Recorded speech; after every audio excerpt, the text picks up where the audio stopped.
Hi guys, എല്ലാവർക്കും നമസ്കാരം. ഞാൻ ആലിസ് മാത്യു. എന്താ എല്ലാവരും സുഖമായിട്ടും സന്തോഷമായിട്ടും ഇരിക്കുന്നോ? ഇവിടെ ഞാൻ ഹസ്ബൻഡ് സുഖമായിട്ടും സന്തോഷമായിട്ടും ആരോഗ്യത്തോടും കൂടി ഇരിക്കുന്നു.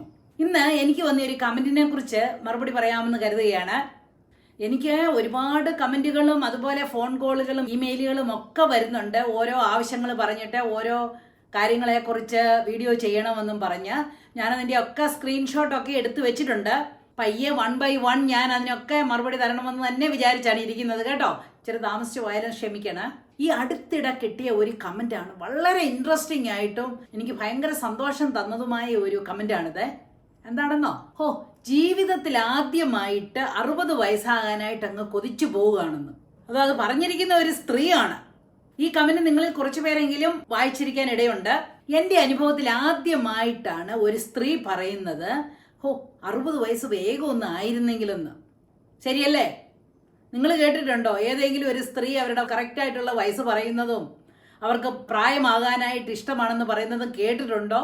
അതുകൊണ്ടാണ് ഞാൻ പറഞ്ഞത്. എനിക്കത് കേട്ടിട്ട് ഭയങ്കര സന്തോഷം തോന്നിയ ഒരു കാര്യമാണ്. നമുക്ക് കുഞ്ഞുങ്ങൾ ജനിച്ചു കഴിയുമ്പോൾ നമ്മൾ ആഗ്രഹിക്കും, കുഞ്ഞു വേഗം ഒന്ന് വളർന്നിരുന്നെങ്കിൽ, വേഗം ഒന്ന് ഇരുന്നിരുന്നെങ്കിൽ, പിച്ച വെച്ച് നടന്നിരുന്നെങ്കിൽ, സംസാരിക്കാൻ തുടങ്ങിയിരുന്നെങ്കിൽ, ഇല്ലേ, ഒന്ന് സ്കൂളിൽ കൊണ്ട് വിടാൻ തുടങ്ങിയിരുന്നെങ്കിൽ, അങ്ങനെ നമ്മൾ ഈ കുഞ്ഞൊന്ന് വേഗം വളരണമെന്ന് നമ്മൾ ആഗ്രഹിക്കും. എന്തുമാത്രം നാളാ? ടീനേജ് ആകുന്നിടം വരെ. ടീനേജ് ആയിക്കഴിഞ്ഞ് കഴിയുമ്പം ആ ആഗ്രഹങ്ങളൊക്കെ ഞാൻ പറയുന്നില്ല, നിങ്ങൾ അനുഭവിച്ചു തന്നെ അറിഞ്ഞാൽ മതി കേട്ടോ. അതുപോലെ തന്നെ ഈ ടീനേജ് ഗ്രൂപ്പുകാർ ഭയങ്കരമായിട്ട് ആഗ്രഹിക്കുന്ന ഒരു കാര്യമുണ്ട്. എത്രയും വേഗം എനിക്കൊരു 18 വയസ്സല്ല 21 വയസ്സാകണമെന്ന്. അമേരിക്കയിൽ കുട്ടികളൊക്കെ ഒരു 21 വയസ്സാകാൻ നോക്കിയിരിക്കുകയാണ്. എന്തിനാണെന്നോ? ധൈര്യമായിട്ട് എല്ലാവരുടെ മുന്നിൽ ലീഗലായിട്ട് ഇച്ചിരി വെള്ളം അടിക്കുക. അല്ലെങ്കിൽ ലീഗലല്ല, പേരൻസിന്റെ മുൻപ് വെച്ചൊന്നും കുടിക്കാൻ പാടില്ല, പബ്ലിക്കിലൊന്നും കുടിക്കാൻ പാടില്ല, അറസ്റ്റ് ചെയ്ത് കൊണ്ടുപോകും പ്രായമായില്ലെങ്കിൽ. അതുപോലെ തന്നെ 21 വയസ്സ് പൂർത്തിയാകണം. നമ്മൾക്ക് കസിനോയിലൊന്ന് പോയി കളിക്കണമെങ്കിൽ. എൻ്റെ നീസുമായിട്ട് ഞങ്ങളൊരു കസിനോയിൽ ചെന്നപ്പോൾ നീസിന് 28 വയസ്സുണ്ട്. പക്ഷേ അതിനെ കണ്ടെന്നാലൊരു 15 വയസ്സാ തോന്നുള്ളൂ. അപ്പൊ അവർ ID പ്രൂഫ് കാണിക്കാൻ പറഞ്ഞു, ഈ കൊച്ചിന് എത്ര വയസ്സായെന്നുള്ള വിവരം. അത്രയ്ക്കും ID പ്രൂഫ് ഒക്കെ നോക്കി കഴിഞ്ഞിട്ടേ അവര് ഒരു കസിനോയിലോട്ടൊക്കെ കയറ്റുള്ളൂ. അപ്പോൾ ഈ 21 വയസ്സാകാനായിട്ട് എല്ലാ പിള്ളേരും നോക്കിയിരിക്കുകയാണ്. അങ്ങനെ 21ാം പിറന്നാൾ അവരെന്നാ കെങ്കേമമായിട്ടാണെന്നറിയാം ആഘോഷിക്കുന്നത്. ഫുൾ ഡ്രിങ്ക്സും എല്ലാമായിട്ടാണ് ആ ആഘോഷം. അതുകൊണ്ടാണ് ഞാൻ പറഞ്ഞത്, അങ്ങനെ 21 വയസ്സാകാനായിട്ട് ആൺകുട്ടികളും പെൺകുട്ടികളും എല്ലാം കൊതിക്കും. പെൺകുട്ടികളാണെങ്കിൽ പ്രത്യേകിച്ച് ഒരു 25 വയസ്സ് കഴിഞ്ഞാൽ പിന്നെ അവർക്ക് അവരുടെ പ്രായം പറയാനായിട്ടൊരു മടിയാണ്. 30 ഒക്കെ കഴിഞ്ഞു കഴിഞ്ഞാൽ പിന്നെ അവർക്ക് 28ന് മുകളിലോട്ട് പിന്നെ കയറത്തില്ല വയസ്സ്. ആരെയും കുറ്റം പറഞ്ഞിട്ട് കാര്യമില്ല കേട്ടോ. പ്രായമായി പോയോ, എന്റെ ഗ്ലാമർ പോയോ എന്നൊക്കെയുള്ളൊരു ചിന്തയാണ്. അപ്പൊ ഈ 30 വയസ്സ് കഴിഞ്ഞവരൊക്കെ ആണെങ്കിൽ ആരെങ്കിലും എന്തെങ്കിലും പ്രായം ചോദിച്ചു കഴിഞ്ഞാൽ ഒരു 1-2 വയസ്സ് കുറച്ച് പറയും. ഇത് സ്ത്രീകൾ മാത്രമല്ല കേട്ടോ, പുരുഷന്മാരും ഒട്ടും പുറകോട്ടില്ല. അവര് 1 വയസ്സല്ല 2 വയസ്സ് കുറച്ച് പറയാൻ തന്നെ ശ്രമിക്കും. എന്നിട്ട് കുറ്റം മുഴുവൻ സ്ത്രീകൾക്കാണ്. സ്ത്രീകൾ വയസ്സ് പറയത്തില്ല, കുറവാണ് പറയുന്നതെന്നൊക്കെ പറയും. പക്ഷെ പുരുഷന്മാരും ഒട്ടും പിൻപോട്ടല്ല കേട്ടോ. സമകാലിനെയൊക്കെ കാണുമ്പോഴേത്തിന്, അല്ലെങ്കിൽ കുട്ടികളൊക്കെ ഭയങ്കരമായിട്ട് വളർന്ന് നമ്മളെക്കാളും പൊക്കത്ത് നിൽക്കുമ്പോഴാണെങ്കിലും അവര് വയസ്സ് പറയുമ്പോൾ അവർക്ക് വയസ്സ് പറയാനായിട്ടൊരു മടിയാണ്, പറയത്തില്ല. ആരെയും കുറ്റം പറയുകയല്ലേ ചെയ്യുന്നത് കേട്ടോ. അതൊരു സാധാരണമായിട്ടുള്ള ഒരിതാണ്. കാരണം നമുക്ക് ആർക്കും പ്രായമാകാൻ ഇഷ്ടമില്ല. തൊലിയൊക്കെ ചുക്കിച്ചുളിയാനോ ജരാനരാധികളൊക്കെ ബാധിക്കാനോ ഒന്നും ആർക്കും ഇഷ്ടമുള്ളൊരു കാര്യമല്ല കേട്ടോ. നമുക്ക് എപ്പോഴും യങ് ആൻഡ് വൈബ്രന്റ് ആയിട്ടിരിക്കാനായിട്ടാണ് ആഗ്രഹം, അല്ലേ? ഒരു കുറ്റവും ഇല്ല. അതെല്ലാം നോർമൽ ഫീലിംഗ് ആണ്. ആ ഫീലിങ്സിൽ നിന്നെല്ലാം കയറി കഴിഞ്ഞാൽ മാത്രമേ നമുക്കതൊക്കെ ഒന്ന് അക്സെപ്റ്റ് ചെയ്യാൻ സാധിക്കത്തുള്ളൂ കേട്ടോ. അല്ലാതെ നമ്മൾ വാർദ്ധക്യത്തിലേക്ക് കയറുമ്പോൾ അതിന് ഇനിഷ്യൽ സ്റ്റേജ് അക്സെപ്റ്റ് ചെയ്യാനായിട്ട് ഭയങ്കര വിഷമമാണ്. എനിക്കും ഒക്കെ വിഷമം ഉണ്ടായിരുന്ന കാലമാണ്. അപ്പൊ അതിനൊക്കെ ഒരു ചെറിയ സമയം എടുത്താൽ മാത്രമേ നമ്മൾക്ക് നമ്മുടെ വാർദ്ധക്യമൊക്കെ അക്സെപ്റ്റ് ചെയ്യാനായിട്ട് സാധിക്കത്തുള്ളൂ. പക്ഷേ വയസ്സായെന്നും പറഞ്ഞുകൊണ്ട് ഒരു 4 ചുവരുകൾക്കുള്ളിൽ കുത്തിക്കൂടി ഇരിക്കാനായിട്ട് എനിക്കിഷ്ടമില്ല. അങ്ങനെ ഞാൻ ഇരിക്കത്തില്ല. നമ്മുടെ നാട്ടിലൊക്കെ ഒരു സങ്കല്പമുണ്ട്, ഇപ്പോൾ ഒരു 50-55 വയസ്സായിട്ടുള്ളവരൊക്കെ അവരുടെ ചെറിയ പ്രായത്തിൽ യങ് ആയിട്ട് ഇരുന്നപ്പോൾ ബുദ്ധിമുട്ടുകളും പ്രയാസങ്ങളും ഒക്കെ ഒട്ടുമുക്കാല ആൾക്കാരും അനുഭവിച്ചു വന്നിട്ടുള്ളവരായിരിക്കും, അല്ലേ? എൻ്റെ പ്രായമുള്ളവരൊക്കെ നമ്മളൊന്ന് ലാവിഷ്നസ് ജീവിച്ച ആൾക്കാരൊന്നും അല്ല. നമ്മുടെ കേരളത്തിലെ ഒരു പ്രത്യേകതയാണ്, എത്ര പൈസ ഇല്ലാത്തവരാണെന്ന് പറഞ്ഞാലും കടം മേടിച്ചും വീട് പണയപ്പെടുത്തിയോ സ്ഥലം വിറ്റോ ഒക്കെ ആണെങ്കിൽ നമ്മൾ കുട്ടികളെ പഠിപ്പിക്കും, ഇല്ലേ? എന്ന് പറഞ്ഞാൽ മാത്രമുള്ള കാശ് എങ്ങനെയെങ്കിലും കഷ്ടപ്പെട്ടാണ് ഉണ്ടാക്കുന്നത്. ഒരു എക്സ്കർഷന് പോലും പോകാനായിട്ട് സാധിക്കത്തില്ല. ഞാനൊക്കെ ഒരു എക്സ്കർഷന് പോലും പോയിട്ടില്ല. കാരണം വീട്ടിൽ 6 പേരുണ്ട്. ഒരാളെ വിട്ടു കഴിഞ്ഞാൽ മറ്റുള്ളവരെ എല്ലാവരെയും വിടണ്ടേ. അതുകൊണ്ട് ആരെ എക്സ്കർഷനോ ഒന്നും പോയിട്ടില്ല. സ്കൂള് വീട്, വീട് സ്കൂള്, അല്ലെങ്കിൽ വീട് കോളേജ്, കോളേജ് വീട് എന്നുള്ള ആ ഒരു സിസ്റ്റത്തിലാണ് വളർന്നു വന്നത്. അങ്ങനെ പഠിച്ചു കഴിഞ്ഞപ്പോൾ ഒരു ജോലിയായി. അതുപോലെ വീട്ടിൽ ഇളയവരൊക്കെ ഉണ്ടെങ്കിൽ അതിനൊക്കെ വേണ്ടിയ സഹായങ്ങളൊക്കെ ചെയ്യാവുന്നതൊക്കെ ചെയ്യും. അപ്പോഴത്തെ കല്യാണപ്രായം കഴിഞ്ഞിരിക്കും. അങ്ങനെ കല്യാണം കഴിയുമ്പോൾ സീറോയിൽ നിന്നായിരിക്കും തുടക്കം. പിന്നെ കുട്ടികളായി, അവരുടെ വിദ്യാഭ്യാസവുമായി, അവരുടെ കല്യാണമായി, അതിനുള്ള ചെലവ് എന്ന് വേണ്ട വളരെ പണിപ്പെട്ട് തന്നെയാണ് നമ്മളെ ജീവിതമാകുന്ന ആ ചക്രം മുമ്പോട്ട് ഉന്തിക്കൊണ്ട് പോയത്. അല്ലേ?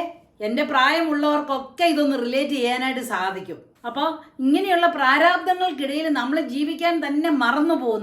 നമുക്ക് വേണ്ടി ജീവിക്കാനായിട്ട് മറന്നുപോകും. കാശുണ്ടായിരുന്നാലെല്ലാം ഉള്ളോ അങ്ങനെയൊക്കെ ജീവിക്കാൻ പറ്റുള്ളൂ, അല്ലേ? നമ്മുടെ റെസ്പോൺസിബിലിറ്റീസ് കഴിഞ്ഞിട്ടില്ല നമുക്ക് ജീവിക്കാൻ പറ്റത്തുള്ളൂ. അങ്ങനെ നമ്മുടെ ജീവിതത്തിലെ പ്രയോറിറ്റീസ് എല്ലാം മീറ്റ് ചെയ്ത് ഒരു തരത്തിൽ വരുമ്പോൾ എന്താ പറ്റുന്നേ?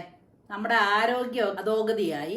കുറഞ്ഞതൊരു 3-4 chronic diseases, diabetes, hypertension, heart disease, osteoporosis മുതലായവകളെല്ലാം വെച്ചിട്ടുള്ള ഒരു ജീവിതവുമായിട്ടായിരിക്കും നമ്മളൊന്ന് റിട്ടയർ ചെയ്യുന്നത്, അല്ലേ? ഇനിയിപ്പം ഇച്ചിരി ആരോഗ്യമുണ്ട്, ഒന്ന് ആക്റ്റീവ് ആയാൽ തന്നെ എന്താ ഉണ്ട്? മക്കളും പറയും, അച്ഛനും അമ്മയ്ക്കും വേറെ പണിയൊന്നും ഇല്ലേ, അടങ്ങിയിരിക്കരുതോ? ചിലപ്പോ ഇതിനേക്കാളും കൂടുതലൊക്കെ കേൾക്കേണ്ടി വരും, ഇല്ലേ? അപ്പൊ ഇങ്ങനെയെല്ലാം കേട്ട് വരുമ്പോഴേത്തിനുണ്ടല്ലേ ഈ പ്രായമായവരെന്നെ എടുക്കും, മേല ശരിയാ, എനിക്കങ്ങ് പ്രായമായി, ഞാൻ ഈ വീട്ടിൽ തന്നെ ഇരുന്നോളാം, എനിക്ക് എങ്ങോട്ടും പോകണ്ട, കൊണ്ടുപോകത്തും ഇല്ലാരും എന്നും പറഞ്ഞുകൊണ്ട് ഈ 4 ചുവരുകൾക്കുള്ളിൽ ഇവരങ്ങായി ഇരിക്കുകയാണ്. ഈ പ്രായമായെന്നാല് അവർക്ക് പിന്നെ നല്ലൊരു ചുരിദാർ ഇടാൻ പറ്റത്തില്ല, നല്ലൊരു സാരി ഉടുക്കാൻ പറ്റത്തില്ല, കളർഫുൾ ആയിട്ട് നടക്കാൻ പറ്റത്തില്ല, മാനിക്യൂർ പെഡിക്യൂർ അല്ലെ ഹെയർ സ്റ്റൈല്, ഹെയർ ഒന്ന് സെറ്റ് ചെയ്യാനായിട്ട് അതിനൊന്നും പറ്റത്തില്ല. അവരൊരു ഓഫ് വൈറ്റ് സാരിയൊക്കെ ഉടുത്ത് പള്ളിയിലൊന്ന് പോകുക, അല്ലെ അമ്പലത്തിൽ പോവുക, എന്നിട്ട് പോയി വരിക, അതാണ് അവരുടെ ജീവിതം എന്ന് മക്കളും നാട്ടുകാരും ഒക്കെ കൂടെ നമ്മളെക്കുറിച്ച് അങ്ങ് വിധി എഴുതും. ശരിയല്ല ഞാൻ പറയുന്നത്? അങ്ങനെ ഞാനും ഒരു 70 വയസ്സ് വരെ എൻ്റെ പ്രയോറിറ്റീസും റെസ്പോൺസിബിലിറ്റീസും ഒക്കെ ആയിട്ട് ഭർത്താവെ, വീട്, മോനെ, കൊച്ചുമക്കളെ എന്നുള്ള ഒരു വിചാരത്തിൽ മുൻതൂക്കം കൊടുത്ത് ജീവിച്ച ഒരാൾ തന്നെയാണ് ഞാനും. അത് കഴിഞ്ഞ് ഞങ്ങൾ ഇപ്പോൾ ഒരു റിട്ടയർമെന്റ് ഹോമിലാണ് താമസിക്കുന്നത് എന്നുള്ള കാര്യം ഞാൻ പറഞ്ഞല്ലോ. അതിനുള്ള കഥകളെല്ലാം എൻ്റെ വീഡിയോസിലുണ്ട്, അപ്പം നിങ്ങൾക്കറിയാം, ഞാൻ കൂടുതൽ പറയുന്നില്ല. അങ്ങനെ ഞങ്ങൾ റിട്ടയർമെന്റ് ഹോമിൽ വന്നതിന് ശേഷം ഞങ്ങൾക്കൊന്നിനെക്കുറിച്ചും പിന്നെ വറി ചെയ്യേണ്ട കാര്യമില്ല. നമ്മൾക്ക് കിട്ടുന്ന സമയമൊക്കെ നമ്മൾക്ക് കഴിയുന്നത് പോലെ, എൻ്റെ ഹസ്ബൻഡ് ഒരുപാടൊന്നും യാത്ര ചെയ്യാൻ പറ്റുമല്ല, അദ്ദേഹത്തിന് ഒരു 10 സ്റ്റെപ്പ് പോലും നടക്കാനായിട്ട് വയ്യ, ബുദ്ധിമുട്ടാണ്. അതുകൊണ്ട് നടന്നു പോകാന്നിടത്തൊന്നും പോവുകയില്ല.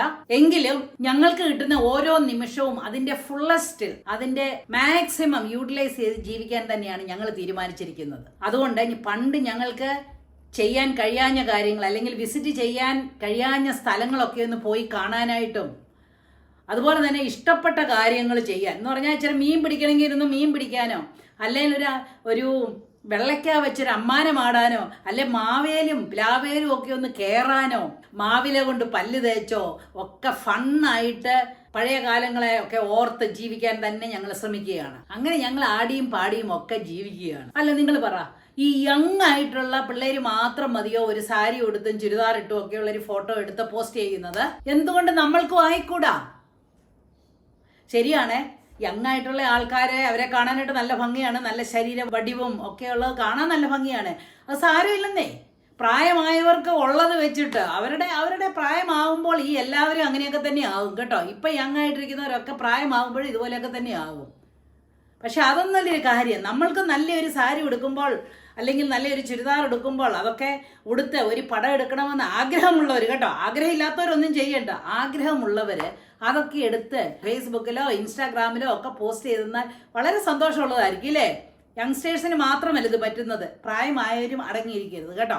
നിങ്ങൾക്ക് അതൊക്കെ ഇഷ്ടമാണെങ്കിൽ കണിശമായിട്ടും ചെയ്യണം. ഞാൻ അതുകൊണ്ടാണ് ഞങ്ങൾ എവിടെയെങ്കിലും പോയെന്നാൽ കാണാത്ത സ്ഥലങ്ങളൊക്കെ കണ്ടെങ്കിൽ അതിനെക്കുറിച്ചുള്ളൊരു വിവരണങ്ങളൊക്കെ തരുന്നതിന്റെ കാര്യം എന്താണെന്ന് വെച്ചാൽ, കാര്യം 2 ആണ്. ഒന്ന്, ഇപ്പോൾ യാത്രയൊക്കെ ചെയ്യാൻ ഇഷ്ടമുള്ളവർക്ക്, അവർക്ക് ഫ്രീ ടൈം ഉണ്ടെങ്കിൽ ഇതുപോലെയൊക്കെയുള്ളൊരു സ്ഥലങ്ങളൊക്കെ ഉണ്ടെന്നുള്ളൊരു കാര്യം അവരെ അറിയിക്കുക. അതും പ്രകാരം നല്ലൊരു സ്ഥലമാണെങ്കിൽ അതിലൂടെ എങ്ങനെ പോകണം, എന്തൊക്കെ ചെയ്യണമെന്നൊക്കെ കൂടെ ഞാൻ എൻ്റെ വീഡിയോസിൽ പറയുമ്പോൾ അത് അവർക്കതൊരു ഉപകാരമായിരിക്കും. രണ്ടാമതായിട്ട്, ആരോഗ്യ കാരണത്താൽ യാത്ര ചെയ്യാൻ പറ്റാത്തവരൊക്കെ ആണെങ്കിലും, അയ്യോ ഇതിനെ പോലെ ഒരു സ്ഥലമുണ്ടല്ലേ, ഇത് കാണാൻ നല്ല ഭംഗിയുള്ളതാണല്ലോ, അപ്പോൾ അതൊക്കെ ഒന്ന് കണ്ടൊന്ന് ആസ്വദിക്കാനായിട്ടും എൻ്റെ വീഡിയോസൊക്കെ ഉപകാരപ്രദമാക്കും. അതുപോലെ തന്നെ വീട്ടിൽ ഈ ചടഞ്ഞുകൂടി ഇരിക്കുന്നവരെ അവിടെ നിന്ന് ഇറക്കി അവർക്ക് ഇഷ്ടമുള്ള, എനിക്കറിയാം എന്തുമാത്രം പേർക്ക് എന്തെല്ലാം ചെയ്യാനായിട്ട് ആഗ്രഹമുണ്ട്. പക്ഷെ അവർ മക്കളെയും അല്ലെ നാട്ടുകാരെയും പേടിച്ചിട്ട് ഒന്നും ചെയ്യാതെ മൂങ്ങ പോലെ വീടിനകത്തിരിക്കുകയാണ്. അങ്ങനെയുള്ളവരെ ഒന്ന് മോട്ടിവേറ്റ് ചെയ്യാൻ വേണ്ടിയും കൂടിയാണ് ഞാൻ എൻ്റെ വീഡിയോസൊക്കെ ഇടുന്നത്. അപ്പോൾ എൻ്റെ ഈ വീഡിയോസൊക്കെ കണ്ടു കഴിഞ്ഞപ്പോഴത്തേന് ഈ സ്ത്രീ കണിശമായിട്ടും ആഗ്രഹിക്കുകയാണ്, അയ്യോ 60 കഴിഞ്ഞിരുന്നെങ്കിൽ എനിക്കും ഇങ്ങനെയൊക്കെ ഒന്ന് ചെയ്യാൻ സാധിച്ചേനെ എന്ന് ആഗ്രഹിക്കുകയാണ്. എനിക്ക് ഭയങ്കരമായിട്ട് സന്തോഷമായിപ്പോയി. ആ സ്ത്രീയെ എനിക്കൊന്ന് മോട്ടിവേറ്റ് ചെയ്യാനായിട്ട് സാധിച്ചില്ലേ. 60 എന്ന് പറയുന്നത് ഒരു ഓൾഡ് ഏജ് അല്ല, അല്ലെങ്കിൽ വീട്ടിൽ അടങ്ങിക്കുത്തി ഇരിക്കാനായിട്ടുള്ള ഒരു ഏജ് അല്ല. നമ്മൾ വെളിയിലോട്ട് വന്നിട്ട് നമ്മൾക്ക് ഇഷ്ടമുള്ള കാര്യങ്ങളൊക്കെ ചെയ്യണം. അങ്ങനെ നമ്മുടെ സന്തോഷം നമ്മൾ കണ്ടെത്തണം. നമ്മൾക്ക് പണ്ട് ചെയ്യാൻ സാധിക്കാതെ പോയത്, ഇപ്പം എന്നോളം പ്രായമുള്ളവരൊക്കെ എനിക്കറിയാം, അവർക്കൊക്കെ ഒന്നും ചെയ്യാൻ സാധിക്കാതെ തന്നെയാണ് വളർന്നു വന്നതെന്ന് ഞാൻ പറയാം. കുറച്ച് പേരെങ്കിലും അങ്ങനെയുള്ളവരുണ്ട്. അവരൊക്കെയാണെന്ന് പറഞ്ഞാൽ ഇന്ന് അവർക്ക് കഴിയുമെങ്കിൽ അവർ ഇറങ്ങി മുന്നോട്ട് വന്ന് അവർക്ക് ഇഷ്ടമുള്ള കാര്യങ്ങളൊക്കെ ചെയ്യണം. കാണാൻ പോകാവുന്ന സ്ഥലങ്ങളിലൊക്കെ പോകണം. അതുപോലെ ഇഷ്ടമുള്ള വെളിയിൽ നിന്ന് ഭക്ഷണം കഴിക്കണമെങ്കിൽ അല്ലെ ഒരു ക്യാൻഡിൽ ലൈറ്റ് ഡിന്നർ അവരുടെ ബർത്ത്ഡേക്കോ വെഡിങ് ആനിവേഴ്സറിക്കോ ഒക്കെ ചെയ്ത് സന്തോഷമായിട്ട് ജീവിക്കാനായിട്ട് തന്നെ നോക്കണം. അങ്ങനെ നമ്മളൊന്ന് സ്വസ്ഥമാകുന്നത് ഒരു 60 വയസ്സ് കഴിഞ്ഞിട്ടാണ് കേട്ടോ. നമ്മുടെ ബാധ്യതയൊക്കെ അന്നേരം അടിച്ചു പൊളിച്ച് ജീവിക്കാനായിട്ടാണ് ആ സ്ത്രീയും ആഗ്രഹിക്കുന്നത്. അപ്പോൾ ഞാൻ പറയുവാണ്, കണിശമായിട്ടും നിങ്ങൾക്ക് 60 കഴിഞ്ഞിട്ട് ശരിക്കും ആസ്വദിക്കാൻ പറ്റുന്ന ഒരു കാലയളവ് തന്നെയാണ്. പക്ഷെ നിങ്ങൾക്ക് മനസ്സ് വേണമെന്ന് മാത്രം കേട്ടോ.